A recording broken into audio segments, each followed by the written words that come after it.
Hey friend, welcome to last moment tuition. मैं हूं विकास और आज मैं आपको बताने वाला हूं density based partial clustering of applications with noise, in short dB scan.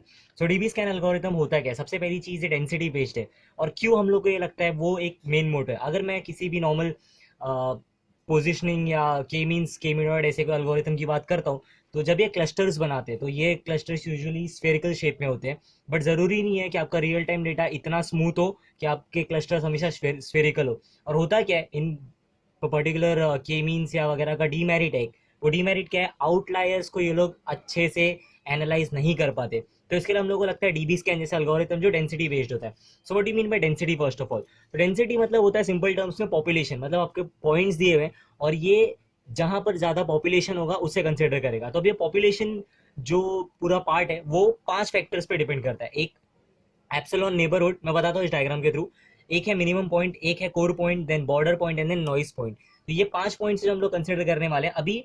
सबसे पहले एप्सिलॉन नेबरहुड क्या होता है? तो ये अगर कोई एक पॉइंट है और वहां से मैं एक रेडियस डिफाइन करता हूँ विद सम एप्सिलॉन, तो वो एक एप्सिलॉन नेबरहुड पॉइंट बनता है जिसमें मिनिमम नंबर ऑफ सपोर्ट होता है पॉइंट्स का।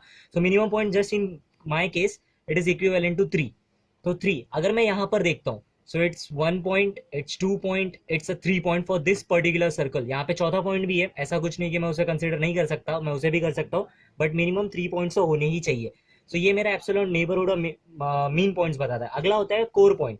तो हर वो एप्सिलॉन रेडियस जो मीन पॉइंट्स को सेटिस्फाई करे वो कोर पॉइंट होता है। मतलब यहाँ पर अगर मैं पॉइंट सी की बात करता हूँ तो यहाँ पे 3 या 3 से ज्यादा पॉइंट्स होने चाहिए। तो यहाँ पर 1 2 3 4 हो गया।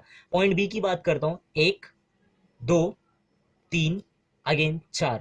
सो इसके पास भी अच्छे खासे पॉइंट्स हैं। यहां पर आता हूं मैं, इसके पास है 1 2, सिर्फ 2 पॉइंट्स है, तो ये कोर पॉइंट नहीं होगा। बट क्योंकि ये कोर पॉइंट के जस्ट बाजू में, तो इसे हम कहेंगे border point. So this is some border point और ये 2 पॉइंट्स होंगे मेरे कोर पॉइंट्स। अब इनके अलावा जो दूसरे पॉइंट्स होते हैं जो इनके अंडर लाइन नहीं करते, उन्हें हम कहते हैं आउटलायर्स या नॉइस पॉइंट। जो अल्गोरिथम मेन मोटो इस अल्गोरिथम को डिजाइन करने का यही था कि नॉइस पॉइंट्स को इजीली कंसिडर करना चाहिए। सो यहाँ पर ये कर लेते हैं। अब इस एल्गोरिथम के जो मेजर फैक्ट्स हैं वो फैक्ट्स क्या है? सबसे पहला ये कि अगर मैं किसी कोर पॉइंट पे हूं तो मैं कोर पॉइंट से बॉर्डर पॉइंट तक इजीली ट्रेवल कर सकता हूं। बट जैसे यहाँ पर है सी, सी एक कोर पॉइंट है, तो सी से बी, बी से ए, ये मैं ट्रेवल कर सकता हूँ इजीली। मतलब मैं बोल सकता हूँ मेरा cluster B C to B travel करेगा और बी ए तक ट्रेवल करता है। I can say that C can travel to A. Okay, but A B तक ट्रेवल कर रहा है और बी सी तक ट्रेवल कर रहा है, तो मैं ये नहीं बोल सकता कि ए सी तक ट्रेवल करेगा। Why is it so? मतलब A to B, B to C, but not A to C.